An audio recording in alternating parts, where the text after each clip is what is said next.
Picture yourself in Salem, Massachusetts during the cold winter of 1692. All of a sudden, there is a pounding at your door. You are faced with a warrant for your arrest and being accused of witchcraft. You are taken from your home, examined, and deemed guilty. Your punishment? Hanged.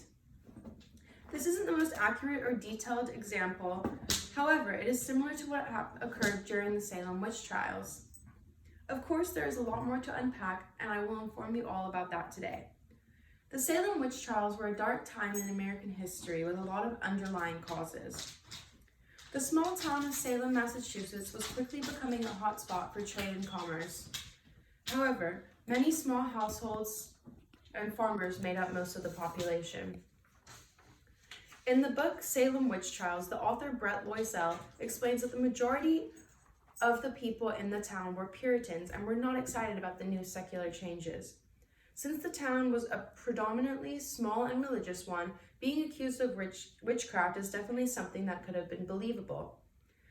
What started the whole craze was when Reverend Parris's daughter Elizabeth started having fits. Jess Blumberg, a journalist for the Smithsonian Magazine, illustrates how Reverend Parris's daughter Elizabeth, who was 9, and his niece Abigail, who was 11, would scream, throw things, utter peculiar things, and contort themselves into very strange positions. According to the article, another girl named Ann Putman was also having similar episodes. A local doctor deemed these acts of distress on the supernatural. When pressure was on to find who cursed the little girls, they both pointed their fingers to Reverend Parris's Indian slave woman, Tituba. Loisel explains in her book that weeks before the fits began, the little girls had asked Tituba to tell their fortunes. There were also 2 additional women who were accused: Sarah Good, a homeless beggar, and Sarah Osborne, a poverty-stricken elderly woman.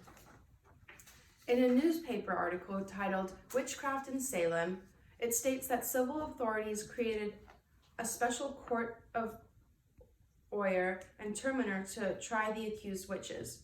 By doing this, it was easier to have the accused move through their trials and then deciding on the appropriate punishment. Accusations were made rapidly, and innocent people were being sent to trial daily. From March to September, the witchcraft trials progressed feverishly and spread throughout the town, says Sean Purdy, the author of a Riviera academic journal. 150 people were imprisoned, men and women, including Tituba and the 2 Sarahs. A woman whose name was Martha Corey, explains Blumberg, started receiving accusations regardless of her being a loyal church member in the town. Corey was questioned and tried. The jury found her guilty regardless of her being completely innocent. By 1693, 19 people were hanged on Gallows Hill. A man was pressed to death, and many died in prison. After hysteria and manic came to a slow pause, several people and those of authority admitted to error. There is a lot of reasons as to why the witch craze began, but never due to actual witchcraft. The small Puritan town was easily persuaded into believing it was the devil's work.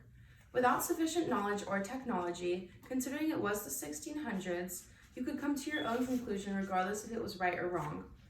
What was thought to be devil's play was just a huge misunderstanding, but the damage was already done. Now, Salem is still a little city, but attracts visitors for the witch history. Thank you for listening to my speech, and I hope you learned more about the Salem witch trials.